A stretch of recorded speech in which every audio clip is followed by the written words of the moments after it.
Good afternoon, everyone, and welcome.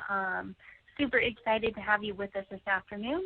I'm Deborah Langer. I'm the Vice President of Business Development for Datasource Consulting, and welcome to our educational webinar series. I am super excited about this particular webinar. Cutting edge, it's super exciting technology, so I'm looking forward to learning more from Chun and Steve. Redshift is a petabyte scale data warehouse service provided by Amazon, and it makes it simple and cost-effective to effectively analyze all your data using your existing business intelligence tools. With the significant shift towards cloud-based solutions, having this volume of data services being provided at an affordable price is super exciting. We're going to get started here in just a few moments, but I wanted to quickly introduce our company and provide you some background on Datasource Consulting. We are headquartered in Denver, and we also have an office in San Diego. We specialize in enterprise data management, data integration, and business intelligence, providing project-based work. We provide both strategic and implementation services around data architecture, data modeling, complex ETL, data virtualization, and growing needs towards data governance, such as data quality and MDM, and data masking. We are closely aligned with the Data Warehouse Institute and are regular contributors to the Boulder BI Brain Trust and the BI Scorecard, as well as having our own channel on the BI network. We've also published in the DM Review and other leading industry publications. Let's go ahead and get started. Some quick logistics. We have everyone muted. At the end, we have reserved time for more formal Q&A, which will be done through the chat. The presentation is about 30 minutes in length, and then we've got about 10 minutes dedicated for questioning. So please, I encourage you to ask questions. That's the good stuff. We also have our contact information, which will be on the last slide. So if you think of a question after the presentation has ended, or if you prefer to contact us directly, you'll have that information. So with that said, let's go ahead and get started. I'd like to introduce our presenters.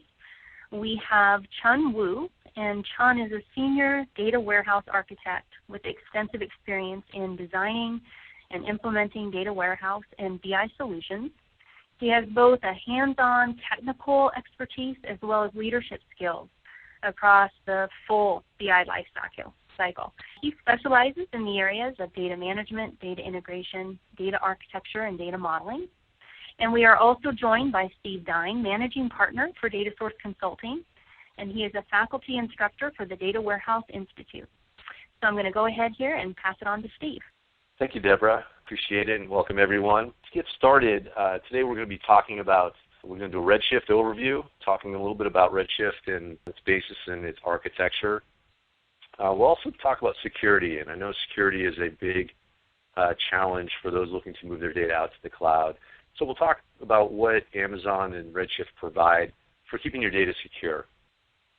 We'll also talk about some of the features within Amazon Redshift and what may be a little bit new to those that haven't used an analytic database in the past, and some of its challenges with regard to what's supported and what's not supported. We'll talk about how to get started with Amazon Redshift, and we have a demo that we'll walk through of starting up a Redshift cluster and how to do that. And then some helpful tips just based on our experience with utilizing Redshift and how to actually work with it in more of a data warehousing context. So Amazon, for those that haven't used Redshift or aren't as familiar with it, it's a fully managed data warehouse solution. It's an analytic database that's essentially based off of the Parexel platform. So Amazon purchased the code from Parexel and adapted it to its AWS or Amazon Web Services environment, which is infrastructure as a service offering. And Amazon provides the architecture and the engine for the Parexel database. And what it's done is they've taken the analytic database and put it onto an architecture that can be shared in a multi-tenant format throughout for all their users. So you can start it up as a single instance or within a cluster configuration, and really scale it out to petabyte levels based off of compressing your data into their environment. You can access it via ODBC and JDBC, and you can manage the actual Redshift environment through Amazon's console that they've provided. They also provide a web services API where you can programmatically start and stop their Amazon Redshift services or interact with Redshift. You can also leverage Amazon's AWS environment to bring data or to store data within their environment and bring it over into Redshift. From a security perspective, and as I mentioned, and I've taught a number of courses on BI in the cloud, and the number one, we've done some surveys over the years as well, and the number one concern that I always hear with moving data warehouse out to the cloud, or really any data out to the cloud, is security. And what I found, and we've been working with the cloud for a lot of years now, and a lot being relative, of course, but we've been working with it since Amazon's inception of AWS. And really the cloud does provide a lot of functionality, a lot of security in and around from a physical perspective. Their facilities are very secure, their servers are very secure, and working with their servers is very secure. Now, having said that, where we find the biggest challenge with regard to data security is with how to handle data securely and moving data from one site to another and then storing it out in the cloud. Redshift provides data encryption for data in transport, so you can utilize SSL, 256-bit hardware accelerated encryption for all your data that's at rest, and also HSM support. They also provide a virtual private cloud, or a VPC, which essentially is isolating all your data and all your work in your own subnet, so it's not shared with others. They also provide VPN support for isolating data in transit across the network. There's a full audit trail available for operations, which I know is required for a number of compliance initiatives. Being able to provide full audit trail of what's worked on or what's changed within the application is very important, and they do provide that. They provide some access restrictions and lockdown. Now, Amazon is actually more secure than most environments that I work in or have worked in starting out. I mean, how many times in your environment have you asked IT operations to set up a server and configure it for you and looked at the ports that are open on the server, and it's actually incredible how many ports by default are open on the server. With Amazon, when you start an Amazon server or Redshift, all the ports are shut down by default, and you actually need to open them up one by one. They also don't allow access to the compute nodes and the disks, no direct access, that is. And then, as I mentioned, the ports, and it's a very important thing to point out, because when working with anything within Amazon, the biggest complaint I hear is when I bring up Redshift, or I bring up an instance, I can't get at my data, and generally that's because the port actually hasn't physically been opened up yet. Now, the architecture within Redshift is essentially, it's a cluster architecture which consists of one or more nodes. Now, you can spin up just one node within Redshift, and if you do, the leader node, which maintains all the metadata and manages all the communications with the clients and the compute nodes, the leader node and the compute node are actually on the same node.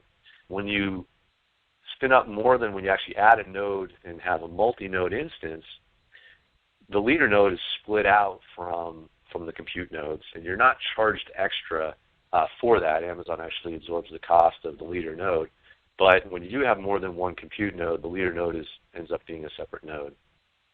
The compute node executes the queries and manages all the storage of the data, and it is an MPP analytic database environment, so the data is spread across all the nodes, or sometimes we call it partitioning the data and spreading it across the nodes. And the nodes, with any MPP system, it's important to have a very high-speed interconnect, since data needs to move across the nodes either for broadcasting purposes or to bring the results sets back. So they do provide a very high-speed interconnect with low latency. And the queries, when they're initiated from a client application, they're actually converted into C++ code that's compiled and executed in parallel across the compute nodes. So the data is sort of that divide and conquer architecture, which is prevalent across some of the higher, more scalable analytic databases in the market. So I'm going to hand it over now to Chun, and Chun's going to walk us through the rest of the slides and also present a demo of getting started with Redshift. Thank you, Steve. So we're going to take a look at some of the traditional relational database features that are not supported in Redshift. This is important because it will impact the design and the implementations of your Redshift project. I think the biggest difference with Redshift is it does not support any constraints and indexes. Your foreign key, primary key, unique constraint are not supported by Redshift. However, Redshift does maintain primary key and foreign keys as metadata in the database, but it won't physically enforce it at the database level. And besides your typical MPP clusters data distributions, Redshift does not support range and list partitioning. Redshift also does not support store procedures, UDF, triggers, and sequences. So if there's such requirement that you have to do something with the store procedures, or you have to do some recursive table expressions and things like that, you're going to have to do that in your ETL process outside of Redshift. So with that, what does it take to get started with Redshift? It's actually pretty straightforward. First thing you need is an Amazon AWS account. If you don't have one, it takes a few minutes to sign up and get one. Once you have an account, you log into the console, and then you can follow the Redshift launcher wizard, and you can launch a cluster basically in 3 simple steps. The first step, you provide the cluster name and identifiers, and also an admin name and password. Redshift is a little bit different that it does not come with a predefined admin account like SA or System or Sys. So you have to define one, and you have to remember it. And then step number 2, you basically select the cluster type and size that you like. And then in the final step, there are some optional security and network options that you can specify. And then with that, you are ready to launch your clusters. And it will take a few minutes. And then after that, once your cluster is launched, you can configure your favorite SQL client tool to the cluster. And then after that, you can use the Redshift copy command to load data into your database from either Amazon S3 bucket or DynamoDB, or do a SSH remote copy data from a remote host. So before we go into that demo, I just want to show you a common reference architectures on how we typically move your on-premise data into a Redshift database. On the left, that's your on-premise asset. So you run your ETL, basically extract the data, transform it, and then stage it. And then depending on the volumes of the data, you may compress it or you may transfer it directly onto your S3 bucket. Once the data lands in your S3 bucket, then you can issue your Redshift copy command, and then that would load the data into your Redshift clusters. And so this is your typical Redshift integration pattern, basically extract, transform, stage, transfer, and load. And I know some of us are probably thinking, there's a couple extra steps here with the Redshift copies and then uploading to the S3 bucket. But based on our experience and the tests that we have done, the Redshift copy command, it's very efficient, very high in performance. Some of the tests that I just did a few weeks ago, I was able to load 100 million records into a Boolean rows table with the Redshift copy command in about 40 seconds. So that's pretty impressive. So with that, I'm going to switch over to a video demo. Basically, it's going to show us the actual launching of a Redshift cluster. Okay, so this is your AWS console. When you log in, you get to see basically all the services that Amazon currently offer. And of course, for our purpose here, we are interested in Redshift. So you go ahead to select Redshift. And then that would take you into the Redshift welcome page, and then you just click on the launch cluster button, and it will take you through the wizard. This is step number 1. You basically supply the identifier, the database name, the port number, and as I mentioned before, the admin account or the master user account. And this is the account that is going to be your default administrator, so you need to make sure that you remember that. And then that takes you to step number 2 of the wizard. And here, basically, I decided to launch a single node with the SSD options. That will give me 16 gigs of memory and 160 gigs of SSD storage. Step number 3, and here are all the optional security and network options that you can put on with your Redshift clusters. So I decided that I am not going to encrypt my database, and I'm just going to launch my cluster in my default VPC, and the only thing I'm going to do is I'm just going to associate my clusters with a security group that I defined before. So with that, that would take you to a page that you actually, basically review all the configurations and the parameters that you have defined for your clusters. You review it and make sure that everything is what you were planning to do. And then Amazon will also tell you that by clicking the launch button, this cluster here, a single node cluster, is going to cost me 31 cents per hour. So everything looks okay, and I click the launch button, and then that would take me to a status screen that would basically launch my clusters. What Amazon tells people is it takes an average about 3 to 5 minutes to launch a cluster, and that's a pretty accurate number based on the dozen or so clusters that I've launched in the past few months. I would say somewhere between 10 to 15 minutes depending on the number of nodes and the size of your clusters, but that's very good. Consider that, what's your typical average time to launch a Oracle clusters or DB2 clusters and then configure it. So 15 minutes is definitely quick. Back to the video. So basically my cluster is being created and I'm going to fast forward so that we don't have to wait for it. Yep, there it is. So it shows that my cluster is available. If I click on that, that would take me to the Amazon Redshift cluster configuration page, and it shows the detailed properties of my database and the capacity details. The most important information that you would need on this page here is probably the JDBC and ODBC URL, which I'm going to highlight right there. The reason for that is that's basically the configurations or the connection information that you would need for all your BI or your SQL client to connect to your database.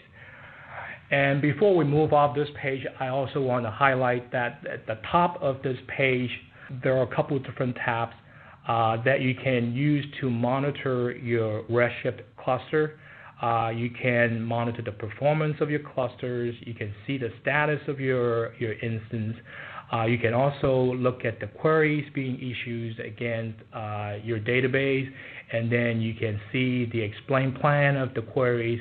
So basically, it's a one-stop management console for your Redshift cluster. So now that my database is launched and is ready to take in to accept connections. So what I have done is I ran a bunch of DDL statements similar to the one that I'm showing on the screen to create a sample table and to load some sample data in there. So here what I'm doing is I'm creating a user called tab user. I'm creating a schema called test, a sample table called volume by location, and then I use this following copy command to load some test data into this dummy table. And then at the very end, I make sure that I grant access to my users, and then I update the statistics of the newly loaded table so that it can perform properly. And then let's switch over to the Database Explorer view so that I can show you. There it is. So there's the schema test that I just created. If I refresh it, I see a table called volume by location. If I click on that, I see the design of the table and then preview of the data. So now that I have some data loaded, so I can connect my BI tool to it. In this case, I choose to connect to my database with Tableau. So I provide the server name, which is the URL that I highlighted in the configuration page. I'm going to connect using my newly created user tab user. And then by clicking connect, I should see all the available schema on the server, and then test should be there. There it is. And then there should be one table called volume by location right there. So I'll select that. And then with that, I'm connected to my database. And so let's run a sample query. And as you can see, it's pretty quick, even though the database is on the cloud. So now that I have the query completed, so let's check on the data. Bakersfield, the volume is 2,000, so I can switch back to my data preview. And Bakersfield should be somewhere in here with the volume of 2,000, and there it is, record ID 21.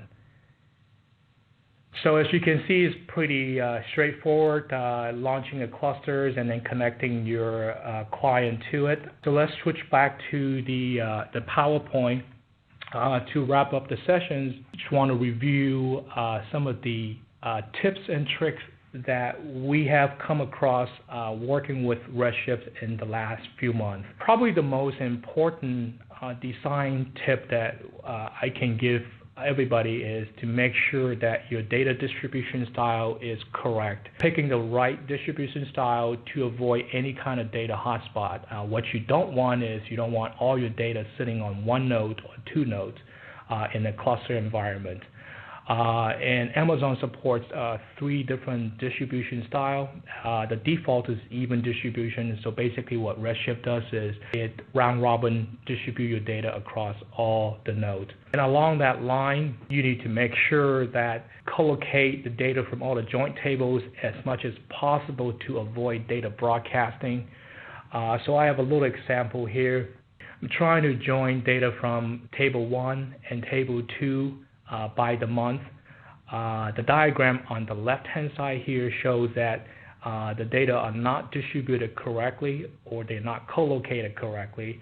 So node number 1 and node number 3 need to shift data across the network before the compute node can actually finish executing the query. The diagram on the right shows that the data are distributed correctly, so the proper data are co-located together. So when the query is issued, all the compute nodes need to do basically just run the query and then return the data back to the leader node without doing any kind of data broadcasting. And finally, it is important to assign the appropriate sort key for faster table scan. Redshift is your typical MPP data warehouse appliances. It needs fast parallel table scanning. Having the appropriate sort key to have the data sorted properly is very important. So using the same example that I provided in the demo, let's say I do a lot of geo and location analysis, then it probably makes sense for me to sort the data by state. Here are a few more tips on using Redshift. If you decide to load data from an S3 bucket into your Redshift cluster, you need to make sure that both your S3 buckets and the Redshift clusters are in the same AWS region to improve load performance. And use a single copy command to load multiple data files. Do not run multiple copy commands at the same time. What I mean by that is, let's say you have 5 data files loading into a table, a target table. Instead of running 5 copy commands, one for each one of the data file, you run 1 copy command on the 5 data files. The reason for that is when you run 5 independent copy commands, there is no way for those copy commands and Redshift to communicate between each one of those commands. So you run into resource compete scenarios and situations with that. So always run a single copy command on your data set. And the next tip is to ensure all your data will be processed, use a manifest file and the manifest options in the copy command.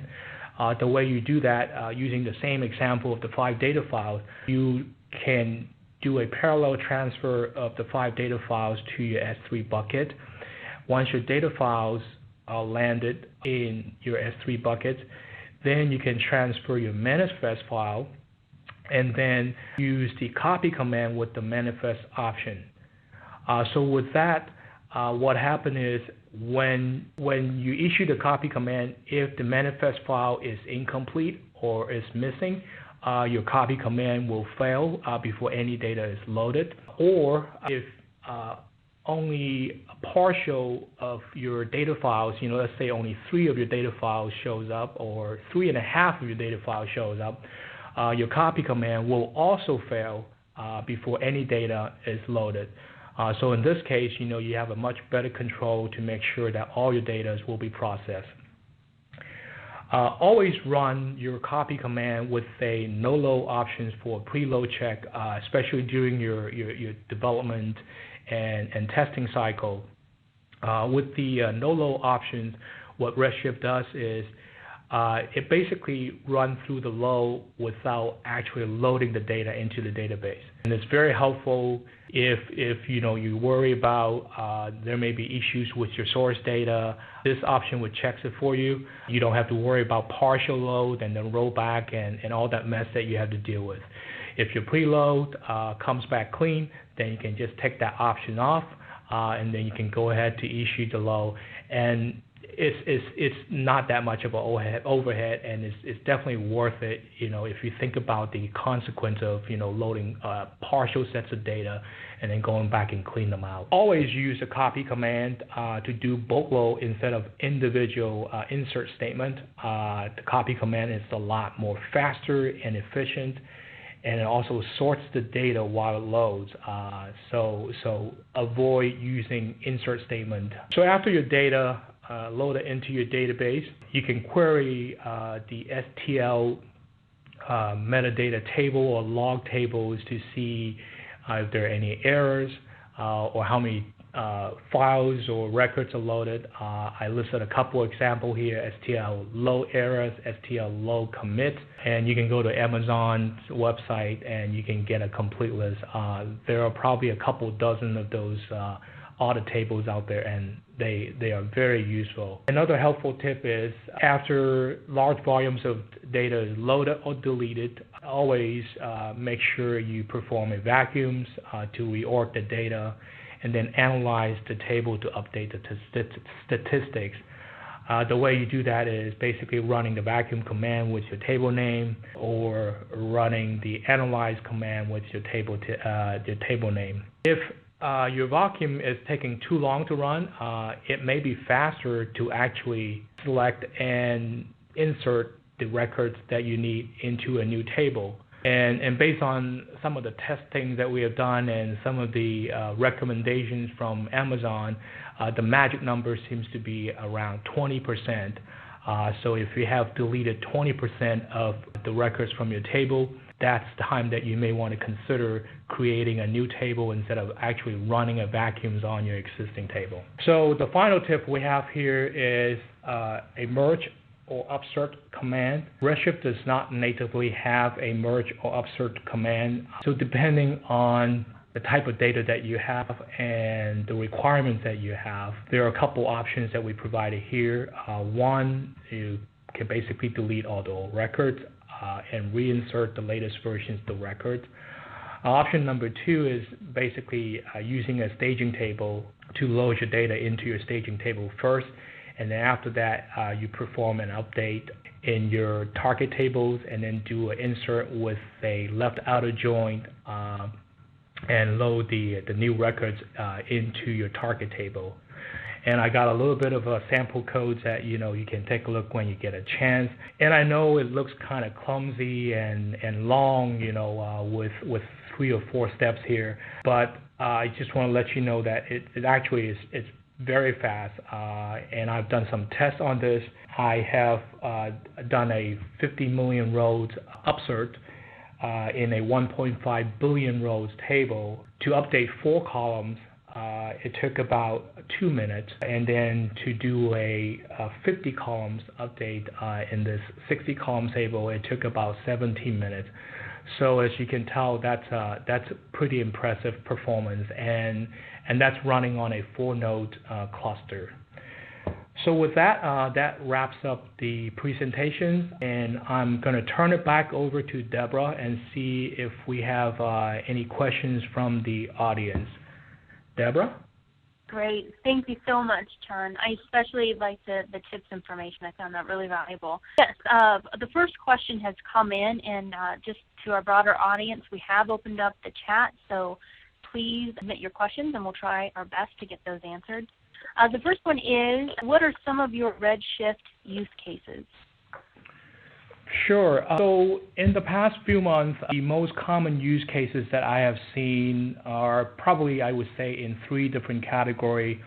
The first is your traditional data warehouse, data mart, analytic platforms. So basically using Redshift to build out a data mart or a data warehouse. Another use case is using Redshift for a lot of the rapid deployment and proof of concept for your analytics need. What I have done with our clients is, requirement comes in, they just want to kind of check it out and make sure that, this is actually feasible. So we'll spin up a cluster in a few minutes, quickly load some data in there, try it out, and then after that, we'll basically take a snapshot of the cluster, tear it down so that it doesn't incur any more cost to the client, and then we can go back and analyze the result. And then the final set of use cases I have seen is basically using Redshift as a data provisioning service so that it can keep extended periods of extended amount of data and then provisions the different consumer of the data. So those are the 3 most common use cases that I've seen with our clients. Perfect. Thank you, Chun. How does the Redshift managed backup and restore work? That's actually a very good question. So the Redshift backup and restore, it's basically a service that's managed by Amazon. So shortly after you launch your clusters, Redshift will take a snapshot of your clusters, and then from then on, it will take incremental backup of the net new changes on the data blocks. So what you get to configure is basically the retention periods of those snapshots and how frequent a snapshot should be taken. And I want to point out that Amazon does not charge you anything extra for the same amount of the storage on your clusters for backup. So what I mean by that is, if you recall the cluster I launched earlier, I launched 160 gig storage for my cluster, single node cluster. That means you also get 160 gigs of space for free for storing your snapshot. When it comes to restoring, it's basically very easy. You go to your management console, you select the snapshot that you want to restore from, and then you just click on that, and then Amazon basically does the rest for you. So it's basically a fully managed backup and restore process. Great, thank you. Okay, our next question, it looks like it has a couple of different parts. Let me read this to you. Pricing often notes about 1K terabyte per year. Is that just for the storage of the data? That's the first part of the question. I'll jump on that. Whoops. Sure, go ahead, Steve. Sorry, and you can jump in as well, Chun. That's actually for the usage of the compute and storage. So, but it is based off of a 3-year reserved instance. So Amazon provides on-demand instances, which do cost more per hour. However, if you commit to a longer contract, either 1, 2, or 3 years, then the price per hour goes down. So the 1K per terabyte is based off of a 3-year reserved instance, and it's for the compute and storage. Okay, and are there additional costs by user count? Do you want to jump on that? Yeah, Sean? sure. Yeah, in fact, I just had that discussions with Amazon last week. So besides that, what you get charged for, or what you may get charged for, is your S3 bucket for storing your data before you load them into Redshift, and of course the backup space if you choose to have a larger volumes of your backup snapshot store. So again, let's say using the same example that I provided, if I decide that I want to store more than 160 gigabytes of snapshots, then you will have to pay, and those will be charged based on the S3 storage rate. And then finally, you will also get charged from basically your SQL endpoint if you decided to launch a cluster inside a VPC. So if your cluster basically is out in the open, not within a VPC, Amazon currently does not charge you for your SQL endpoint.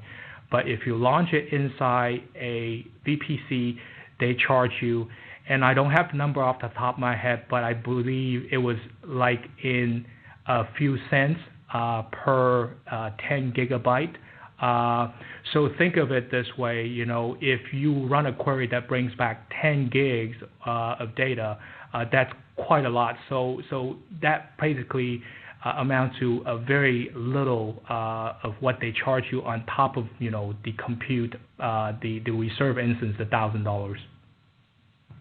Okay, and the person that asked that question, I hope that you've gotten the answer that you were looking for. If not, please comment in the chat and we'll ask it a little bit more specifically if you didn't get the answer that you were looking for. Another question, does Redshift provide any utilities to help with sort optimization?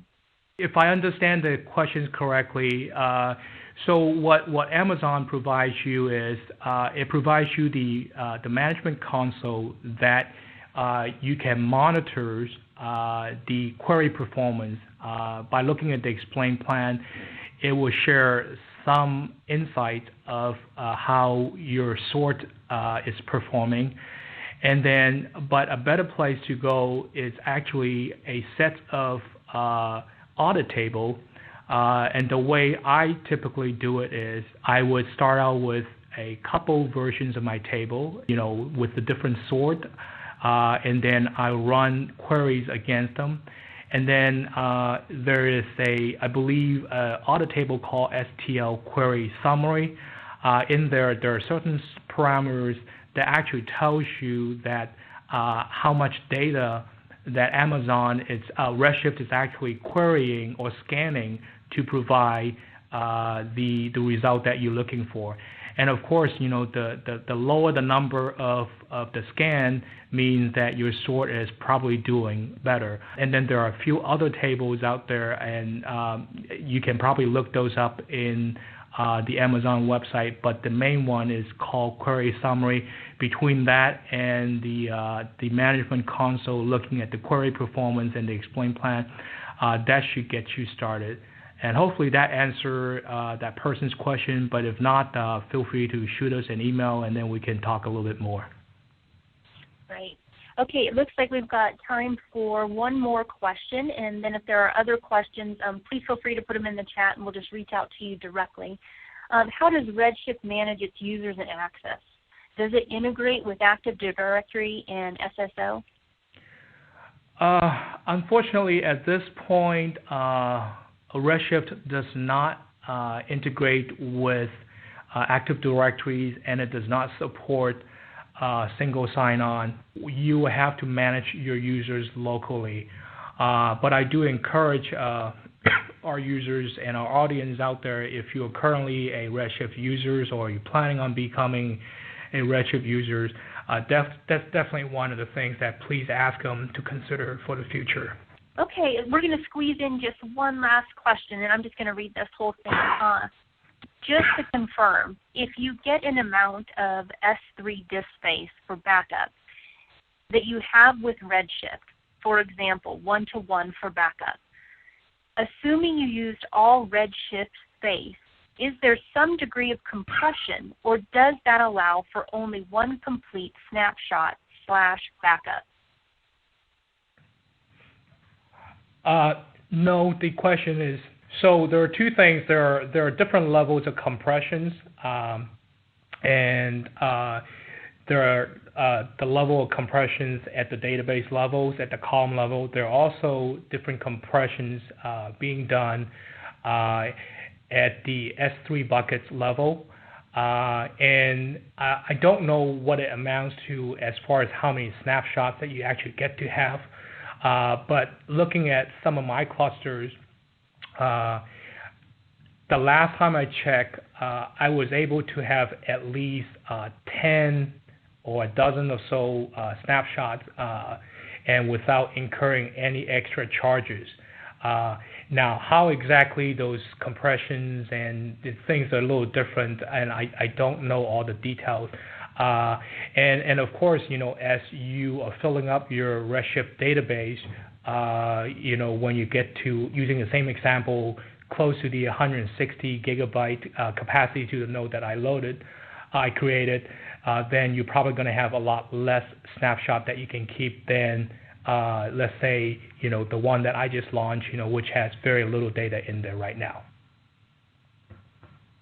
Great. Okay, thank you, Chun. Steve, anything else that you would like to add before we close it out and talk about our next webinar? Just to follow up a little bit on what Chun was saying, one of the things that it does do pretty well is Redshift, automatically chooses a compression scheme as you're loading your data. You can override it depending on if you would like to change what it chooses, whether it's dictionary encoding or whatever lightweight compression scheme it uses on the columns of data. So that does compress your data as you're loading it. So you do have a little bit less to back up or from a space perspective. And does enhance performance in obviously in the columnar database. And from a general sense, I'd say it's really a great platform for getting spun up very quickly, especially for doing POCs, or if you don't want to incur the high capital cost up front for building out a data warehouse or an ODS or any kind of an analytic database that you need to build. For some of our customers, we've spun up very quickly, done some great POCs, put Tableau and a few different tools on top of it, and really shown results very quickly. And you can do it, as I mentioned, at a very low upfront cost. As Chun mentioned, you can bring down the actual cluster. You can take a snapshot of it, which now Redshift actually does it automatically. And then you can just restore right from, or you can bring it back up right from that snapshot. So, and because it has an API, you can automate that process of bringing it up and bringing it down, depending on if you only want to use it certain times of the day. For instance, if you want to bring it down at 9 at night and bring it back up at 6 or 7 in the morning, and then not incur the costs of running it through the night. Now, the larger the configuration, the longer it does take to spin it up. So you do have to take that into account. But it is, as Chun mentioned, it's a lot faster than doing it yourself in your own environment. So it really is a great option. Perfect. Thank you both of our presenters, Steve Dine and Chun Wu. This was very informative. Thank you so much for your time. And to our audience, we'd like to invite you back.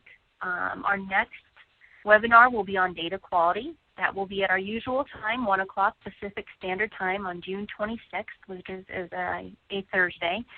And you can register for that at our website, www.datasourceconsulting.com.